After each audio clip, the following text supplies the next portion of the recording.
Muslim, and that was, you know, outside of my values, but I really liked him, and we were dating recreationally. We were just dating because we liked each other, okay, but there was no future. Recreation. So there are different reasons, even the reason people have sex, like virgins. I have a very good friend of mine, she's about my age, 28, and she's still a virgin.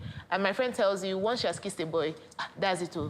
The boy has her, like, you become her boyfriend once she's kissed you. Like, she's not even, she's not even trying to do any of that stuff with you. I grew up with the same values that you grew up with, you know, become a virgin. But then I entered uni and I'm like, so which is the question, which is where people like Ihoma come in. And you see a lot of young people today who are navigating in a space that they don't even know what to do. Yeah, because I also think parents have also failed. Oh, wow. What do I mean by that? I think religion plays a big factor in the values parents have. Parents harp back to their own values, which are not necessarily the same values of nowadays. And so they're not teaching both genders. These boys out there are going to talk to and speak to somebody's daughter. And woe betide you if it's yours, because their parents haven't told them anything about healthy living, you know, respecting boundaries, tolerance. If a girl says no, she means no. So we have all these issues, and you see it playing out in social media, Instagram, Twitter, Facebook, where we have consent issues, where we have issues about sure that are being raped. Yes, because our parents haven't told they've told the girls, but they haven't many girls. You speak to any girl, she would look at all of us talking about the same values. In fact, I'm going to ask you, Chisom, would you like to end up with a virgin man? I wouldn't mind. No, but how do you know if a guy is I want to know. You will not. You see, and that's the thing. That's the point I'm trying to make. With? I don't know. I don't know. If you ask a lot of women, do you want to end up with a virgin? No. So as a guy, you're under pressure as well to make sure that you know what's up. No, because you need to have experience. Okay, excuse me. You need that experience. No. Are we saying, like I said in the intro, that was, you know, does it mean that all male-female relationships must end up in sex? No, because I give an example. I have lots of male friends, and they're all my friends. In fact, I don't even know what they look like naked. They're just friends. You don't imagine what they look like. Yeah, exactly. I don't even, they're just friends. I know culturally for us, it's very difficult to imagine that male-female friendships exist. But that's also because Nigerians, we're warped. And let's recognize that we are warped. We have a warped sense of sexual value and sexual intimacy. You have to define that warped. And because we haven't... Warped or active? Well, because we haven't really spoken to you... You know, pretentious is the best word. Because we haven't spoken to our children, that's why we're struggling with all these dilemmas. I'm the mom of a 21-year-old and a 15-year-old. When the discussion I had with my son was, I negotiated that whatever you do, you have to be 18. Why was that? For his safety. I wanted him to be safe. I wanted him to recognize that if he made a wrong move, he will get somebody pregnant. And he needed to accept that responsibility. So it was best to just wait. That's you true. taught him, you know, what kind of... For me, growing up, you know, Your mother is a pastor. We grew up in a house where you dare not. It's almost like, how do I put it? You didn't turn out wrong. It went with me. I don't know if it was fear of the unknown or fear of pregnancy. So for me, I just couldn't imagine that I would go home and they would say you were... It's almost as if your life... It's almost as if that was the end of your life. I couldn't imagine it. So for me, maybe that is what helped me. Maybe it was the fear of it that helped me. Were you a virgin until you got married? That is for that. It's not a crime. So the reason I put my face like that is because there are two sides to it. So we look at the virginity as glamorous. We don't look at it. We look at it. No, we don't look at it as the downsides in the sense that you're inexperienced, whichever way you come. So you're going to get married to somebody, and the way you do not want a man to come in inexperienced is the same way you're going to be somebody as totally inexperienced. But excuse me, this experience thing, I think that's why we're going to talk about intimacy, hopefully. Talk about this it. experience thing, it's so up in the air. Why do you have to get the experience from somewhere so you can bring it in here? Yeah, why can't you get it on whatever it is? Can I tell you something? Can I tell you the problem? It's the same reason. Let's wind down. We'll continue the conversation. Next, oh dear, we have to go on. What are your final thoughts on this? On dating. On dating. Okay. On dating, as a 20-year-old single millennial in Nigeria, in Lagos, it is hard. It is not easy. Like somebody says to me, put yourself out there where it is one of the hardest things to do. Okay, And, you know yeah. me, I'm old school. I mean, because you have to first, I believe friendships are what keeps a relationship, whether you're single or married. So if you don't have that friendship at the beginning, I don't see how it's going to sustain you, whether the sex is good or not. Okay, next we have to hurry. We need to go. Yeah, for me, I think I totally agree with Aero. It's really important that the foundation is solid, and it helps when you have clarity of mind and you're not clouded by the pressures of sex and all that to make a decision on who you date. Yeah, so dear single boy looking for me, you know. I'm ready to know you, not who you are, and I'm ready to just be friends with you, and you know, let's see how things. Biblical no. Yes, yes. Final words. I think we need to spend a lot more time speaking to both genders about dating. I love you. Because I don't think we understand it very well. But you promise that we'll continue this, right? We're not going anywhere. We'll actually be back and we'll talk intimacy. So catch us next week.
Hey, what's up, guys? You're welcome to another edition of Plus Event, and I remain your host, Ifeoluwa Oshukeye.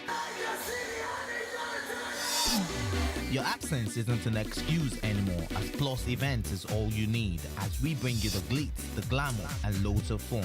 Oh, definitely. Like, no question. He's a living legend.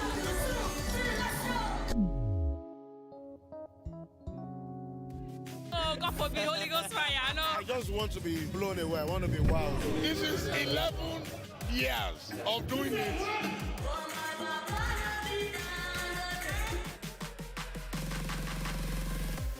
I'm surrounded by so much positivity.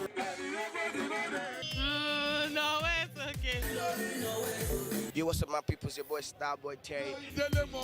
You're watching Plus Event on Plus TV. Stay glued to Plus TV Africa every Saturday and Sunday, 4:30 p.m. West African time.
On Plus TV News now, Nigerian Army claims responsibility for airstrike which killed over 30 Kaduna villagers.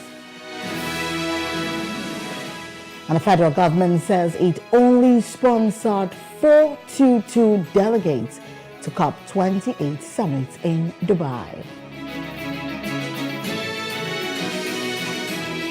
Guinea-Bissau's president dissolves a nation's parliament after last week's failed coup.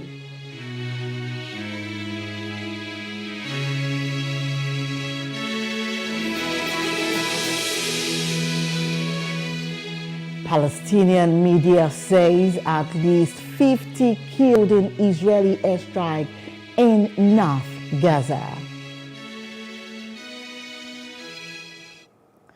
Good evening, I am Destiny Momo. This is News Now.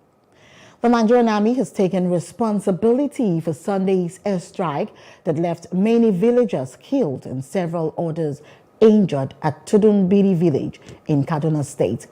This development was confirmed by Samuel Aruwan, the Kaduna State Commissioner for Internal Security and Home Affairs, at the end of an emergency security meeting on Monday.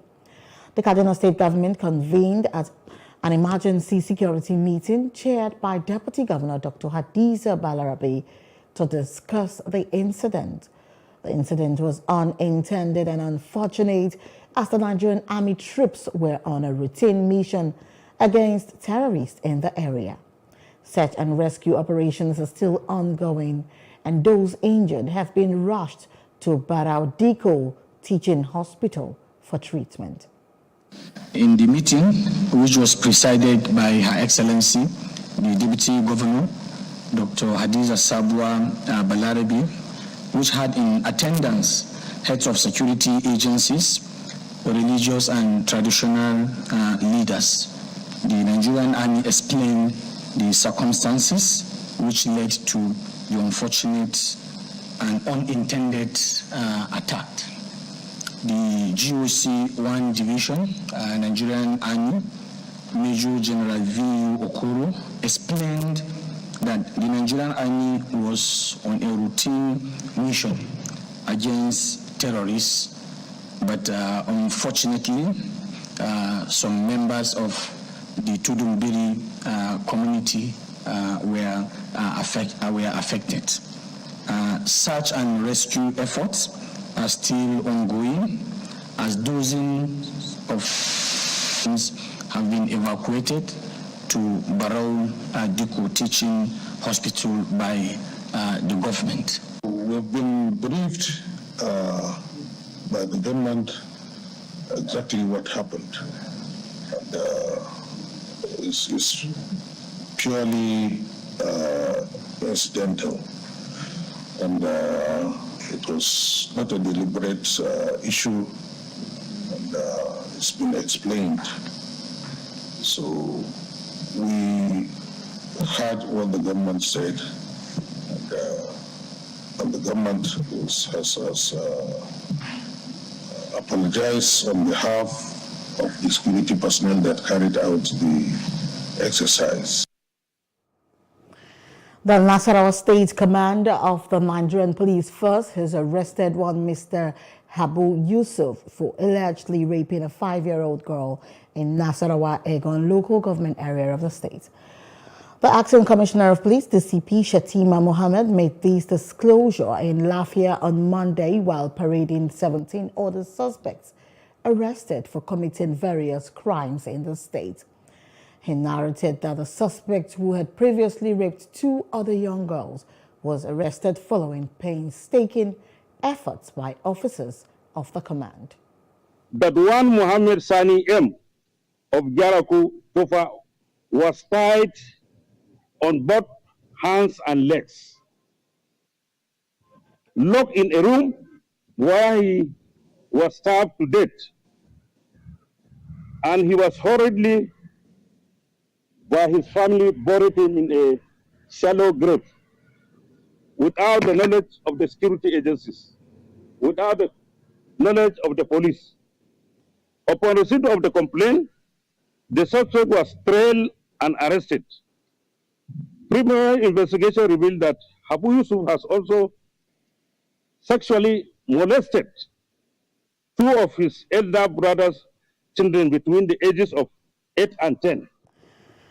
And meanwhile, parents of the abducted students of Federal University of Gusau in Zamfara State have staged a peaceful protest at the government house demanding the unconditional release of their children. They want Governor Dauda Lawal and security agencies to rescue their children who have been in captivity for 72 days unhurt. No fewer than 24 students of the university, 10 construction workers, a staff of the university and his daughter were kidnapped on September 22nd this year in Sabongida, a community hosting the main campus of the university.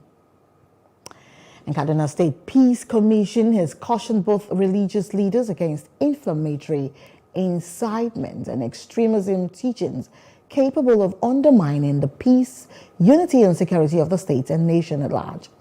The executive chairman of Peace Commission, Most Reverend Idowu Ferron, gave the advice at a peace interaction with journalists in Kaduna State, northwest Nigeria. Says the religious leaders are critical stakeholders of shaping the minds of people in society. Our religious leaders, it's about time we begin to call them to account. This thing you are talking about, is this what the Quran says? Is this what the Bible tells us about this thing? We need to, because some of us, we use the pulpit for campaigns.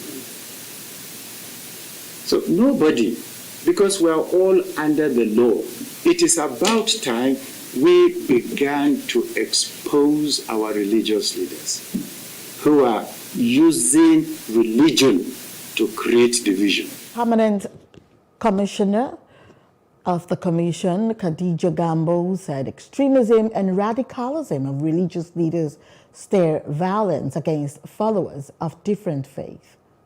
What is being preached now by most of our religious institutions, whether on the part of Muslims and Christians, as I watch, the scholars themselves are radicalized and they are extremists. And so unknown to them, what is being taught now on a daily basis regarded as religion is more of extremist ideologies. So these places we have our youth and children. They are the majority of the congregation. And that's why it is easy now to keep in the name of any disagreement on ideology or whatnot. So, and my fear is that if we don't check this quickly, anything can spark off, whether not necessarily even between Muslims and Christians, but even the Muslims will have their own showing. They commend media practitioners in promoting peace through their reportage while calling on them to uphold professionalism and verify stories to dull tension against violence in society. If you are covering a story, cover it, don't embellish it. Tell the truth. Even when you tell the truth, there are people who will want to manipulate that truth, who write inflammatory, unproven, unverified, and unverifiable reports like this. You just add fuel to the fire. Whether it is from a Christian journalist or Muslim journalist, if you are doing something that is not meant to unite us, we will be against you. We will definitely be against you. So, as a peace commission, you know we have a mandate. Our mandate is to help reduce tension, promote the culture of understanding. Lawyers and activists in Kogi State have raised concerns over the Social Democratic Party and its governorship candidate filing a petition against the November 11 election outcome through a backdoor and backdate to circumvent the provisions of the Electoral Act. The United Front for Democracy, led by Barrister Yetunde Olubunmi Shaibu, claimed that the SDP candidate had not filed his petition against the All Progressive Congress winner, Usman Ododo, 22 days after the election's declaration. They alleged that the SDP and its candidates were still preparing their petition to appear to be filed within the legal stipulated duration. The wisdom of the Electoral Act is that anyone with credible evidence should be able to put such forward within the legally stipulated period. We are, however, disappointed that the SDP is about to lose the opportunity to test the law with a competent petition. The People's Democratic Party, PDP, and the African Democratic Congress, ADC, opted to avoid the embarrassment of searching in futility for evidence by deciding not to challenge the election at the tribunal. However, in as much as we would like to leave the determination of the validity of the petition filed at the time of the Honorable Election Petition Tribunal, we want to leave that determination to the Election Petition Tribunal. We owe the populace a social and legal responsibility to expose a clandestine move by the SDP and its candidates to file their petition through the back door and backdate same to circumvent the provision of the Electoral Act. We are not going to allow that. Our very credible source revealed that the SDP and its candidates are still preparing their petition at the time of this press conference, and with the intention of filing the same within the week and have it backdated so as to make it look as if it was filed within the legally stipulated time. This must not be allowed to happen in this spirit of justice, equity, and fairness. And Kogi State All Progressive Congress APC Governorship Campaign Council has lambasted the Social Democratic Party SDP and its governorship candidate over a concocted rigging video released to divert the attention of the public away from the conversation around their not being able to file a petition against the outcome of the November 11 election within the stipulated time frame. The Director Media and Publicity spokesperson for the council, Kingsley Fanwo, who said this in a statement on Monday, asked the public to disregard the senseless concoction, noting that the SDP and its thugs put up an autocratic gangsterism against democracy in Kogi East during the election, apart from the blood that was allegedly spilled in the build-up to the poll. According to him, the release of the concocted video on the day the SDP is battling with the determination of the people to make them do the right thing is a roadside strategy to divert the people's attention from the heavy cloud of controversy on their inability to file their petition within the constitutionally approved period. Fanwo also blamed the security agencies, particularly the Department of State Services and the police, for the lawlessness being allegedly displayed by the SDP, saying the state director of the DSS and the commissioner of police in charge of Kogi State's command seem to have licensed the violence and illegality of the SDP. And political party leaders and stakeholders have been implored to promote opportunities and mechanisms that will enhance improved women participation and representation in politics. A researcher and former presidential candidate in Nigeria's 2015 election, Professor Remi Shonaya, submitted these in her lecture during a high-level dialogue with political parties, chairman in Osun State, organized by the Justice Development and Peacemakers Center in Osogbo. Why are we going out to see that people came out to vote? I saw the number of women out there. I saw old women, I saw young women. I saw pregnant women, I saw women breastfeeding. And I said to myself, why are women always the stooge to helping men get there? See, it must start from the platform. The platform is where? The party itself. Why are you people not ready to showcase a woman?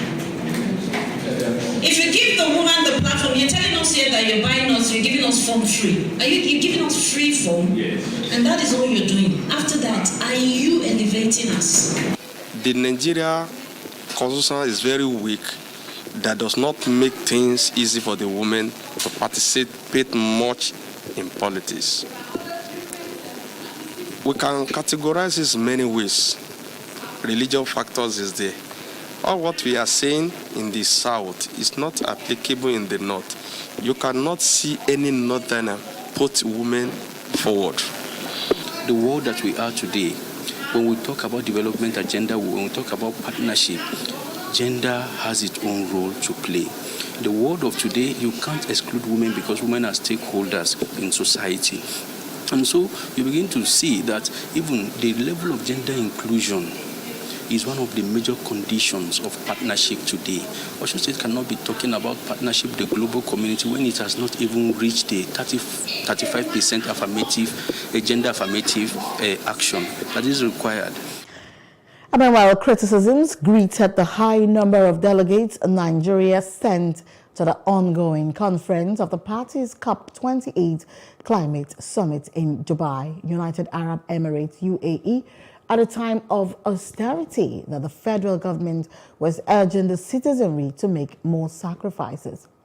Nigeria accounts for 0.319% of global carbon dioxide emissions, but her 1,411 delegation is joint third largest with China after the host nation UAE with 4,409 and Brazil 3,081, followed by Indonesia 1,229, Japan 1,067, and Turkey 1,045.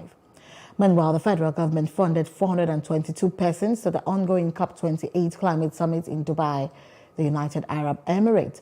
The Minister of Information and National Orientation, Mohammed Idris, has said. And the minister made this known in a statement on Monday following a controversy trailing 1,411 Nigerian registered delegates at the summit. Joining us live to discuss this is Razak Olokoba, is a convener and national president of Campaign for Dignity in Governance. Good evening. Thank you very much. Good evening. Thank you very much. Good evening, viewers at home. You're welcome to News Now. So do you think this is the right path to take when you look at the economic situation in the country and costs of governance? Well, the challenge the government to have is the reason why the government must be mobile. The foreign policy of any government will contribute immensely to the challenge that the country might have. And part of the path to come out of the challenge is to be able to showcase what your country can offer the rest of the world. And that's why the president is there. If you look at the debate that is going on climate change today, it affects virtually all the aspects of our life. The encroaching of deserts and the far north is responsible for the reason why you see cattle areas getting further into the south, because there's no greener pasture there, no green grass for their cattle to feed on the game. Perforation of the ozone layer, which leads to acidic rain, is also part of the things that led to flooding, because the size of Africa and the Arctic and ice has caved in. So water has surged forward. That's what led to flooding. And there must be agreement between nations on how to sort it out. Flooding that comes in from Cameroon, the water that comes in from actually comes from another country before it gets to Nigeria. So if there's no platform like what is going on at the moment where the president has gone to attend, there will be sharp disagreement. The accusation that is levied against China, America, and other countries of the world that contribute majorly to climate challenges, you can't pin them down if it is on individual basis. But you'll be able to do that if there's such platform as COP19. So, in essence, what I'm saying is that it is important for government to learn how to talk and explain its policies to the people. Of course, people who feel the government is closing its eyes to the challenges of the country. But when the government takes time to explain to Nigeria, because half of the work of the government is actually pronouncement of policy and explaining the policies. If the government are taking its time to explain the importance of this conference to Nigerians, I don't think this type of agitation we get to this point. Okay, I am aware what you're that saying, the political class might be using it as a bullet to bring down the government. If I understand you correctly, Mr. Razak, you just said that because of the importance of the program, so it was right for the federal government to go with as much delegates as they could have gone with. And no. It's not be unlimited. If you have expert on security, okay, experts on health, expert on economy. We must go with our first 11 if we want to be taken serious. Because this is not a debate at our parliament. It's a debate that the world must be convinced about. Okay. So our challenge, particularly in Nigeria, if you take it there, we must be able to express ourselves that where is Boko Haram getting his own supply from? There's no part of Nigeria or Africa where bullets and guns are produced. It's France, Germany, and countries like that. So for people who turn bandits because there's no job for them to do again, who fuel the crisis, who fuel their gun, what's the supply line?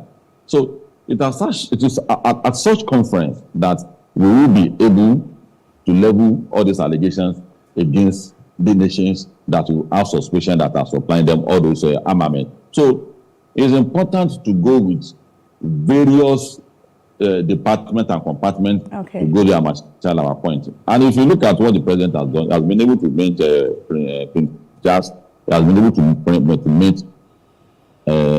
numerous presidents. Okay. Which in any case, if he had been at the individual's level, motion will not be addressed. You see, it's a shared responsibility. All right, Mr. Razak, and part of the responsibility of the government is to be able at all time understand what the government is trying to do. I don't think the federal government will embark on such journey for politics. If you want to go for holiday, that can be Dubai. That can be at that point. So I share my pains with Nigerians that those numbers going to do. But if you look at it and reflect on it very well, the earth is too contaminated. Okay. And the world must agree. What are we going to do about it? And if decision must be taken, if we are not there, your issues will not be addressed. So going there with a foreign delegation, looking at comparing with other nations that has gone with far higher numbers, I think it's in line. Other numbers, I have friends who are members of civil society that are there on their own account, on their own bill. That has nothing to do with the federal government. Well, all right, Mr. Razak, very quickly, because we can't keep going on and on. I will just ask you the next question, and then you give me the feedback very quickly because of time. So the federal government has expressed concern over the country's dwindling revenue and tasked ministries, departments, and also tax agencies, MDAs of federal and state governments on cost-cutting measures in order to reduce the cost of governance in the country. But with this kind of spending on foreign trips, what's your take? Yes, I agree with you. You've said do let us create a crisis of perspective for ourselves. Yeah. The structure we run, which is the presidential system of government, is a system that is very expensive. Okay. When your president moves constitutionally, there are acceptable numbers of people that must go. If you don't want it to be, change the definition of who your president is. The Downing Street in the Britain, it has a very conventional house that houses not less than 50 people, but our own is not like that. The building belonging to the vice president is going to be built by 15 million, and it's not outrageous. Given the number of aides, the constitution allows him to have. So we can't eat your cake and have it back. If you don't also want such lifestyle, it's up to us to change it. It can't be a thing that will be plotting ourselves against each other all the time. We must have the courage to be able to change it. The system we practice today gives room for such thing. That's number one. Number two is that if you want to cut costs, we have said severally that there must be devolution of power. Power to control the economy of the state must be given back to the state. There is no way we are going with this rickety political structure. It's going to affect our lifestyle and health and education and economy, all spheres of our life, except we will do something about it. Looking at the duplication of offices, you have minister for Minister of 36 Commissioner of Education, House of Parliament and the State on Education, Senate Committee on Education, on that budget of education. That is what is responsible for the reason why our children cannot buy chemicals for their laboratories and higher institutions. Yes. So okay. All right, Mr. Razak. I just want to. And you would think you are going to get it right. If you want to join us in calling for a good structure, where expenses will be minimized, let's do that. Okay, but, Mr. Razak, I want to commend you. You've said so much to make the citizens understand why it is important to go with as much delegates as they went with, and also judging from the fact that other countries went with higher numbers of delegates. You've already brought the point home. I want to thank you very much for joining News Now.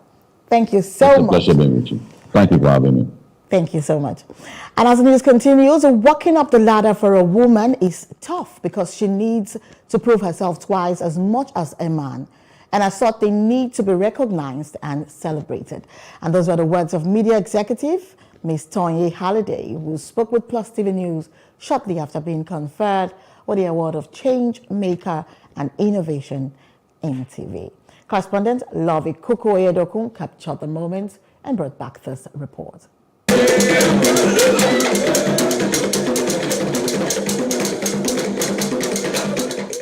It is the Industry Women Conference and Award, an evening dedicated to recognize and honor women who have distinguished themselves in their chosen careers.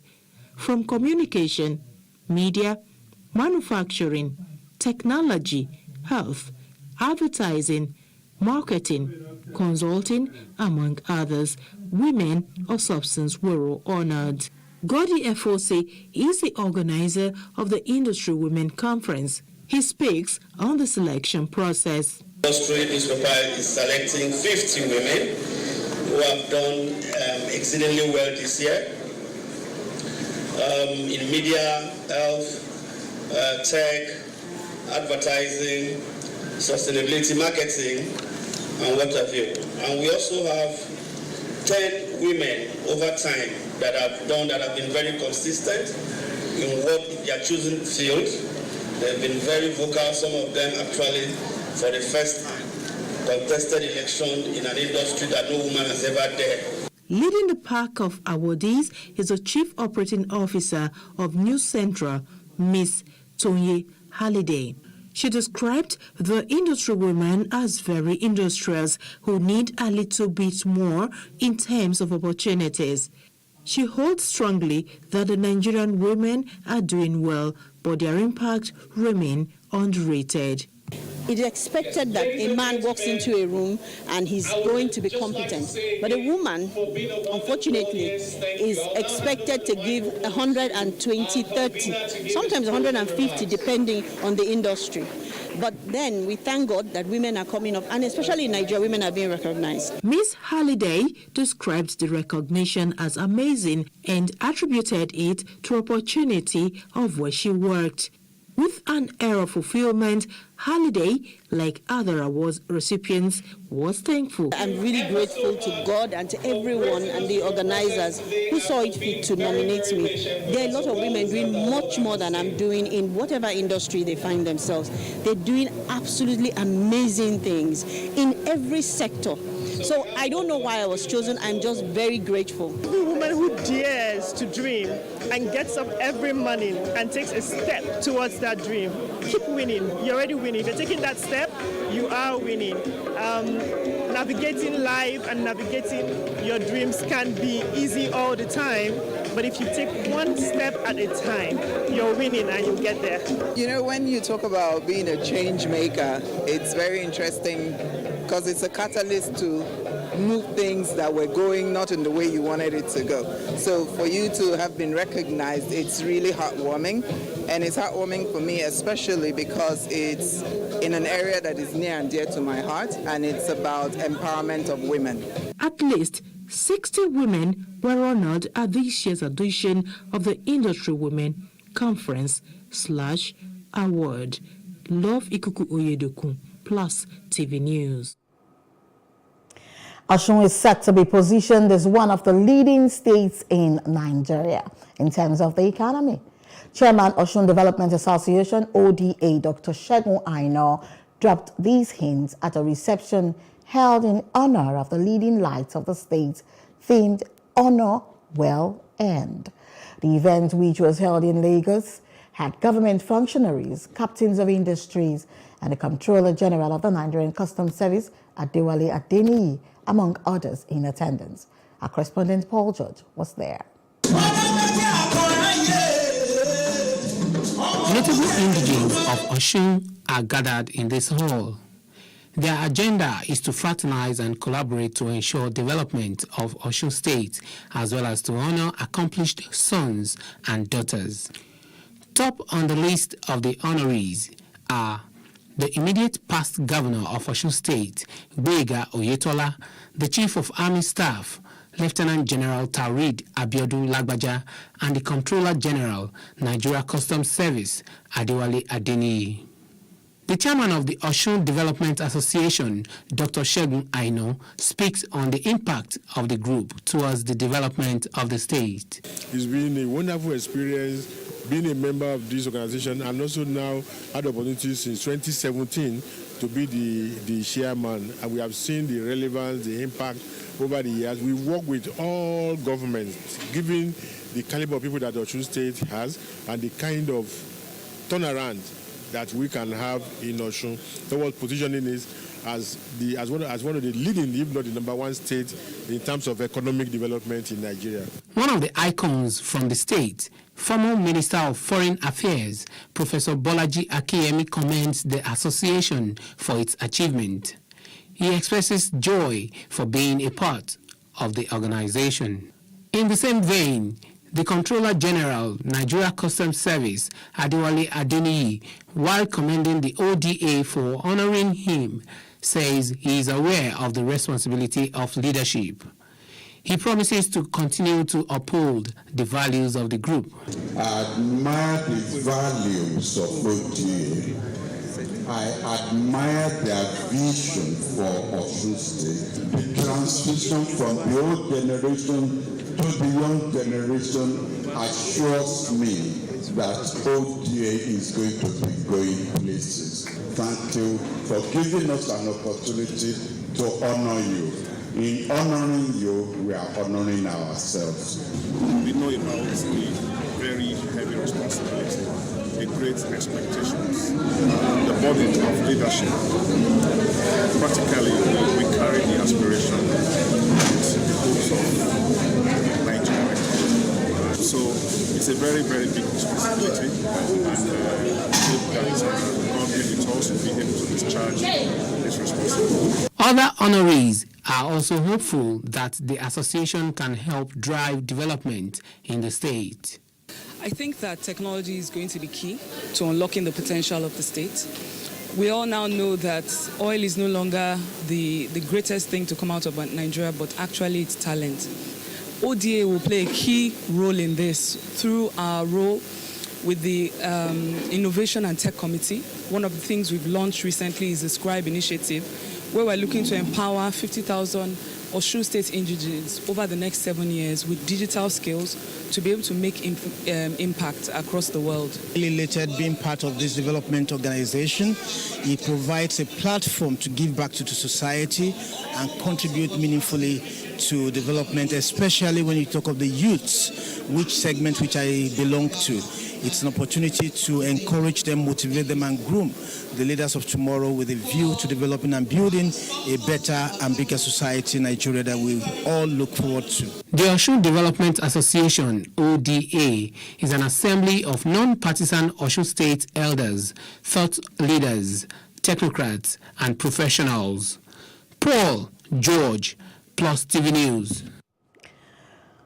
The involvement of physicians in active politics will benefit not only policymakers and healthcare practitioners, but also patients and communities. And those were the words of the Commissioner for Health, Lagos State, Professor Akin Abayomi, at this year's edition of the Nigerian Medical Association Elders Forum, hosted by the Lagos State branch. Emmanuel Olubabakun has more. This year's forum, organized by the Nigerian Medical Association, Lagos State Branch, affords both the young and elders in the medical profession an opportunity to interact and also examine the state of the health sector by analyzing possible challenges and providing solutions. The theme of the event is Physicians' Involvement in Politics, Navigating the Intersection of Medicine and Politics. The Governor of Lagos State, Babajide Sanwo-Olu, is well represented by the State Commissioner for Health, Professor Akin Abayomi.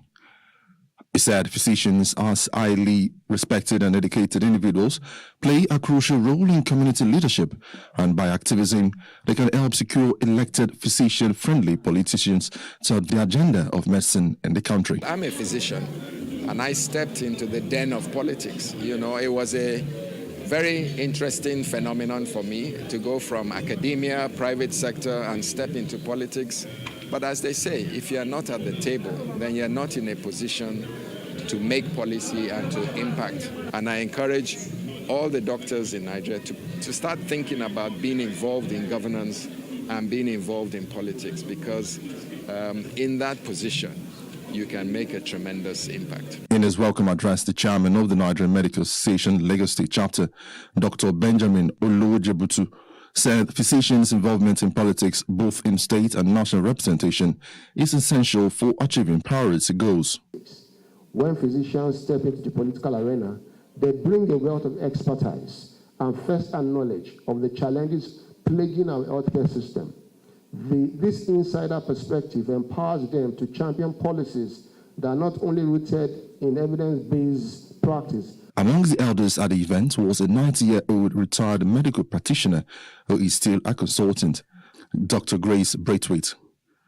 She expressed displeasure over the excessive migration of medical practitioners from Nigeria to other parts of the world, urging the leaders to tackle the trend. It is really a shame, and I hope it will not last this long. I didn't know it would last. I thought it was just one-off. But it seems to be staying there, and it doesn't make me happy at all, because I know what it takes to study to be a doctor. It's not an easy job, but for you to train yourself to make sure your child, the child becomes a doctor soon. And instead of the child helping the father and the mother, they would have to go. We are having a wonderful event today because it's bringing together elders of the medical profession in Lagos. As you can see, we are interacting together, bringing the older ones. We just honored a 91-year-old consultant radiologist, also honored a 90-year-old lady today. They are all happy. Physicians are encouraged to utilize their community status to advocate for political changes which promote human well-being, and advocacy is just one way that they can fulfill their social responsibility. Emmanuel Olubobokun, Plus TV News. The Symbols of Hope has taken its anti-human trafficking campaign to the Northeast, where it's sensitized the different sectors of the societies in Adamawa. The organization interacted with some traditional rulers, both the Christian Association of Nigeria, CAN, and the Muslim Council of Nigeria, as well as the Federal Road Safety. So, human trafficking is a crime against humanity. It involves an act of recruiting, transporting, transferring, harboring, or receiving persons through the use of force, coercion, or other means for the purpose of exploiting them. Every year, thousands of men, women, and children fall into the hands of traffickers in their own countries and abroad. So many Damoyin Dena trafficking. Sorry, sir. Before I continue, I want to plead on behalf of women.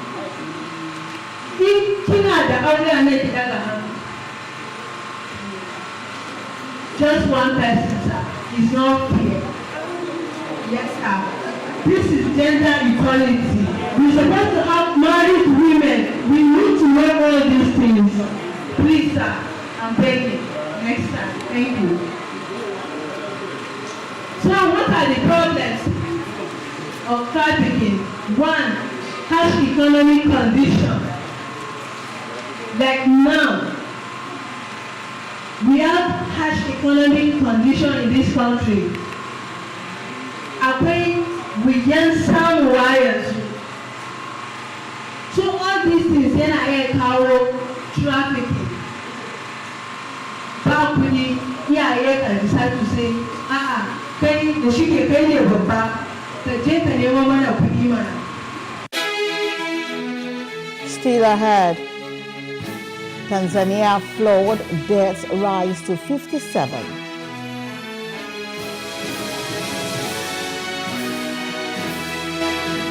Details when we return.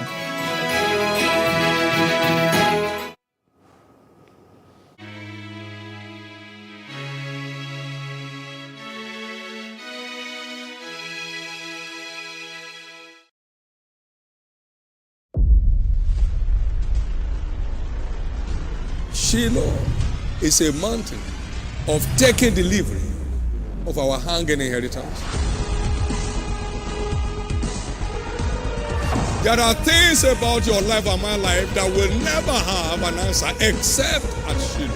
I want to return the glory to God of this commission. After Shiloh in December, I got pregnant for the first time in my marriage. He has prepared a table of fat things for us at Shiloh.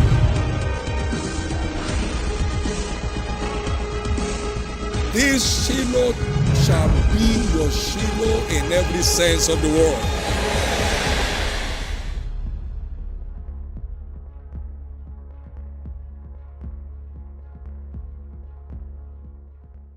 An African girl somewhere is sitting at home, accompanied by dreams that seem so far away. Africa is one of the continents with the highest out-of-school percentage in education, and girls are at an early disadvantage. The sub-Saharan Africa records about 18 million out-of-school girls. This gender gap extends to the tech space with a projection of only a 33% global female workforce representation in tech firms for 2022. Let us help change the stories and numbers. Africa Agility's Project Train a Girl campaign is working to help train African girls in tech. You can donate as little as $2 or 2,000 Naira to help a girl in tech get her heels in the door. Visit www.africaagility.rallyup.com/PTAG to donate.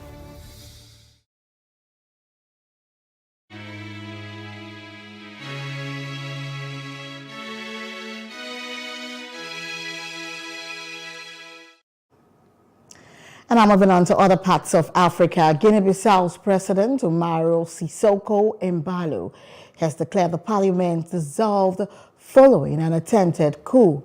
The violence occurred between National Guard members and Presidential Guard Special Forces, resulting in 2 deaths. Embalo, who was in Dubai attending the COP28 climate conference, announced a coup d'etat and the impossibility of normal functioning of the republic's institution. He stated that legislative elections will be held at the appropriate time in line with the constitution.